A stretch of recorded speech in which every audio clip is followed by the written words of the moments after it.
Welcome to the 2025 edition of India Pakistan Fireworks, where missiles fly, memes fly faster, and facts are just optional extras.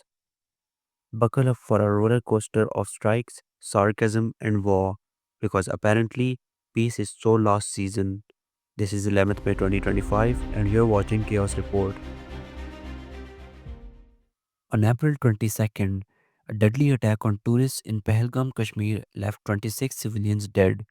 India, wasting no time, pointed fingers at Pakistan because who needs evidence when you have decades of mutual distrust and a WhatsApp group full of conspiracy theories?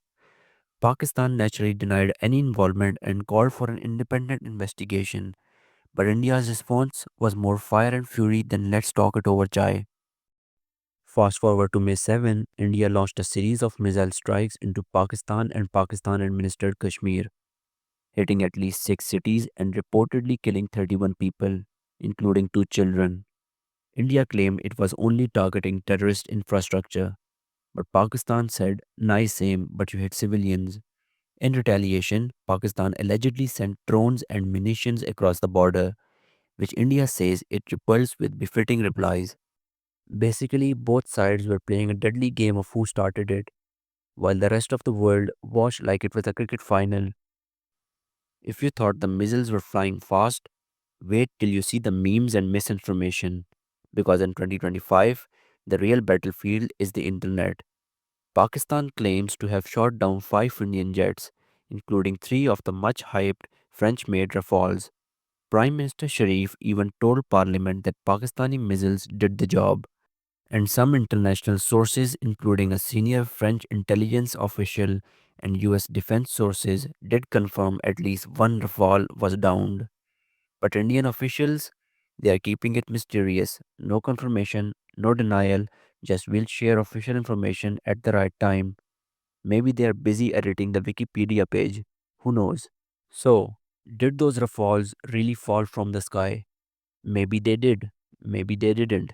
The fog of war is thicker than ever, and every side has its own exclusive footage. Indian agencies were quick to debunk viral photos, pointing out that some of the supposed wreckage was actually from 2021 MiG-21 crash in Punjab. Meanwhile, Pakistani news was celebrating like it was the Cricket World Cup final, and Indian media was, well, let's just say they were busy running Photoshop marathons. But while officials argued, the stock market had its own hot take. Dassault Aviation, the French company behind the Rafale, saw its shares take a nosedive, while the China's Chengdu aircraft, makers of Pakistan's J-10C, watched their stock skyrocket. Apparently, investors are just as confused as the rest of us, hedging their bets on whichever side had the best memes or the best missiles.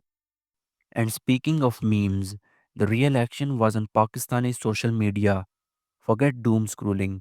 Pakistanis responded to the war with a tidal wave of memes, jokes, and viral videos.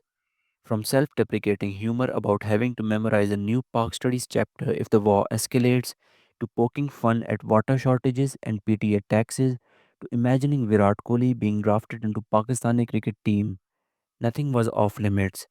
Even Indian netizens couldn't resist joining in, offering water to their favorite Pakistanis or joking about meetups in Karachi during the war. In the end, both sides proved that Gen Z's best weapon isn't a missile, it's a meme. So maybe Pakistan did shoot down a Rafale. Maybe they didn't. Remember when everyone said Pakistan was the enemy of free speech? Well, India decided to one up them by banning not just Pakistani accounts, but even their own Indian creators who dared to question the official narrative. Suddenly, Indian Twitter was emptier than a stadium during a rain delay. The only trending hashtag was hashtag censorship wins. Even Dhruv Rati, the YouTube fact checker in chief, had to dodge more misinformation than a WhatsApp family group during election season. Curiously, Indian media reported almost no casualties on their side. Either their soldiers are bulletproof or their newsrooms are. Meanwhile, Pakistani channels were quick to air dramatic footage, some of which suspiciously similar to video game graphics. Both sides seemed more interested in winning the PR war than the actual one. While nukes were almost on the table, the US response was basically not a circus, not a monkeys. Vice President JD Vance told Fox News that's fundamentally none of our business before presumably heading off to microwave some popcorn. President Trump, never one to miss a headline, jumped in on Truth Social to announce a full and immediate ceasefire, congratulating both countries for using common sense and great intelligence. Please don't start World War III. I've got golf this weekend. After days of missiles, memes, and mutual mudslinging, India and Pakistan agreed to a ceasefire on May 10th, effective 5 p.m. local time. Both sides claimed victory, both sides claimed victimhood, and both sides agreed to talk again right after checking their trending hashtags. Pakistan's foreign minister said, "We always strive for peace," while India's foreign secretary insisted, "We stand firm against terrorism." Let's pause the war and see how many retweets we get. So, what have we learned? In South Asia, wars may start over accusations and end over American tweets. Misinformation spreads faster than missiles, and censorship is the new national sport. But at the end of the day, both countries agreed to a ceasefire because even the hottest drama needs a commercial break.